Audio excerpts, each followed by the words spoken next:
எரேமியா 12:5 என்ன கவனிங்க, நீ காலாட்களோடே ஓடும்போதே உன்னை இளைக்க பண்ணினார்களானால் குதிரைகளோட சேர்ந்து எப்படி ஓடுவாய்.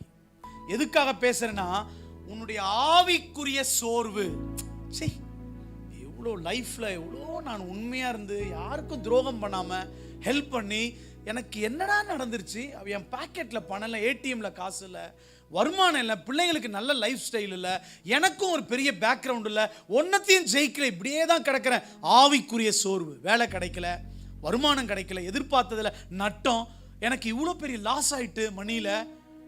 ஆவிக்குரிய சோர்வுக்கு இடம் கொடுக்காது. எலியா அப்படிதான் பவர்ஃபுல்லா பலிபீடத்தை கட்டிட்டு ஒரு பொம்பளைக்காக பயந்து போய் சோர்ந்து போய் எசபேல் பயந்துட்டான் ஆளு, போய் சூறை செடி கீழே போய் உட்கார்ந்து அவர் பாட்டு பாடுறார், போதும் கர்த்தாவே போதும், என் ஆத்துமாவை எடுத்துக்க. ஒரு பொம்பளைக்கு பயந்து.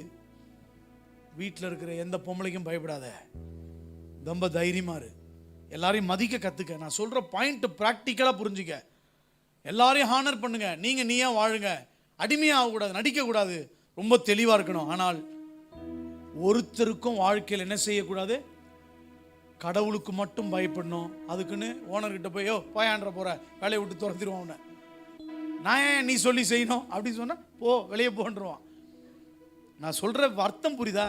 நீ தப்பு பண்ணாதான் ஏன் பயப்படணும், விளங்குதா? நீ வேலையில் எதுனா திருடினாதான் பயப்படணும். அப்ப நீ திருடாம இருந்து பாரு, யாருக்கும் பயப்படாம இருக்கலாம். நீ தப்பு எப்போ பார்த்தாலும் நீ ஒரு விளங்காத பீஸுன்னு பட்டம் எடுத்துட்டா பயந்து தான் ஆகணும். நீ கம்பீரமாக எல்லாத்துலேயும் கரெக்டாக இருந்துட்டு பாரு, அவர் உனக்கு பயப்படுவார். ஏய் அவன் பக்காவான ஆள், அவனெல்லாம் ஒன்றும் சொல்ல முடியாது, அவன் பர்ஃபெக்டா அப்படின்னு சொல்லுவான் ஓனரே. பயம் இல்லாத வாழ்க்கை. இன்னைக்கு வேகமாய் ஓட ஓட ஓட ஓட ஓட நீங்கள் ரெஸ்ட் எடுங்க. நான் சொல்கிற ரெஸ்ட்டு உலக பிரகாரமான ரெஸ்ட்டை பற்றி பேசல. ஆவிக்குரிய ரீதியிலே பிசாசு நமக்கு பிரச்சனைகளை உருவாக்குவான். எச்சரிக்கையாக இருக்க வேண்டும்.